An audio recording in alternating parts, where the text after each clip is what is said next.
Nitambulisha shehe hapa.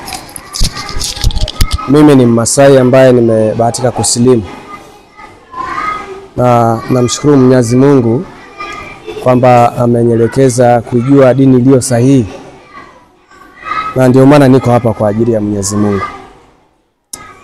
Mimi ninatoka Kilosa, mkoa wa Morogoro. Nimekuja tu kwa jambo moja, ndugu zangu, la kuja kuwaletea habari njema kwamba mwezi wa 6 kuna vitu ambavyo kwa ushirikiano wa ndugu zangu kutoka Uturuki tutakuja kuvileta hapa, kama vile sadaka za nyama.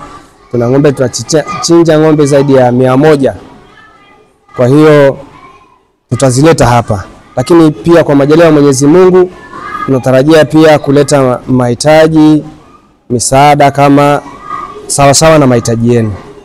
Kwa hiyo nimekuja kutoa taarifa, kuandaa mazingira mapema, kutambua kwamba ndugu zangu ninyi Waislamu mko wapi, ili tuweze kusaidiana katika lile ambalo Mwenyezi Mungu ametujalia kufanya.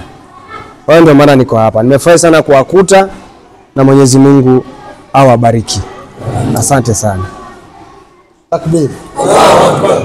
Takbir. Allahu Akbar. Sasa kwa taufiki hiyo inshallah Mwenyezi Mungu ajalie kheri, ajalie salama. Lakini hizi ni fadhila pia za mzee wetu na kiongozi wetu Sheikh Ismail Abdallah Daudi. Tuseme hafidhahullah ta'ala.